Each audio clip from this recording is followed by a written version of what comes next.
Before we dive deeper into the mystery of Goliath and the Nephilim, make sure to smash that like button, subscribe to the channel, and turn on notifications so you never miss future biblical deep dives and ancient mysteries. Before the dawn of recorded history, a race of giants walked the earth. They were the Nephilim, beings of immense stature and power, born of ancient mysteries. For centuries their numbers dwindled, their lineage fractured, until only whispers of their existence remained. But from the dying embers of a forgotten era, one last titan emerged, an anomaly even among his kin, Goliath. He was the last, a solitary sentinel of a bygone age. The world moved on, tribes became nations, and humanity began to flourish, unaware of the ancient power that still lingered in their midst, watchful and alone. It was among the Philistines that Goliath found a grim purpose. His unparalleled strength and terrifying presence made him their champion, a weapon honed by centuries of Nephilim legacy. The stage was set for a confrontation that would etch itself into history. The Philistines, arrogant in their champion, faced the Israelites, who were gripped by a fear that froze their very souls. Why do you come out to draw up in battle array? Am I not a Philistine, and are you not servants of Saul?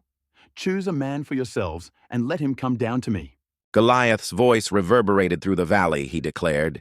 He dared them to send a champion, to decide the fate of nations through single combat. For 40 days, Goliath issued his challenge morning and evening, and for 40 days the Israelite army, including King Saul himself, was paralyzed by terror. No one dared to face the last Nephilim. Into this crucible of fear wandered David, a young shepherd boy sent by his father to bring food to his brothers on the battlefield. He was an unlikely hero, seemingly plucked from the quiet solitude of the pastures. David heard Goliath's taunts, the blasphemous cries against the armies of the living God. A righteous anger, alien to the fear around him, began to stir within his heart. Who is this uncircumcised Philistine that he should defy the armies of the living God? David asked, his voice firm. His brother Eliab, however, responded with disdain. Why have you come down here? And with whom have you left those few sheep in the wilderness? I know your insolence and your evil heart, for you have come down to see the battle.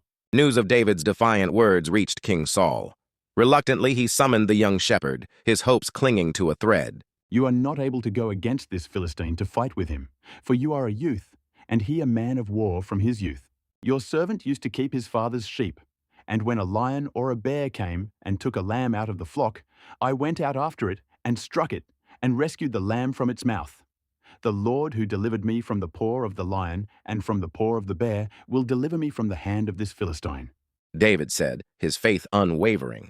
Saul, seeing something extraordinary in the boy's conviction, finally conceded. Go, and the Lord be with you, Saul said, offering his own royal armor. But David, burdened by the unfamiliar weight, decided it was not for him. I cannot go with these, for I have not tested them.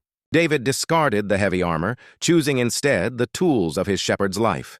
He walked down into the valley, not with the clang of sword and shield, but with the quiet resolve of faith and a simple sling. Goliath saw David, a mere youth, armed with nothing but a stick and a sling.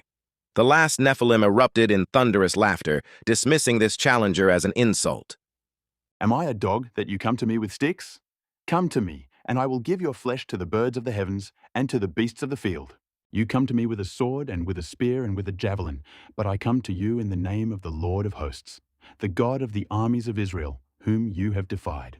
David declared, his voice cutting through Goliath's bluster. He continued, speaking words that would echo for generations. This day the Lord will deliver you into my hand, and I will strike you down and cut off your head. Goliath, enraged by David's audacity, began to advance. But David was swifter, drawing a smooth stone and placing it in his sling. With a practiced whirl, David released the stone.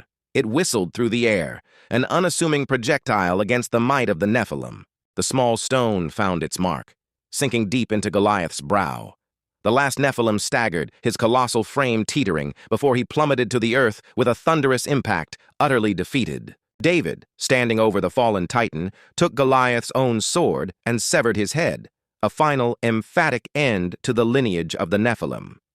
The Israelites, emboldened, chased the fleeing Philistines. The age of giants had truly ended, not with a roar, but with a sling and a boy's unwavering faith.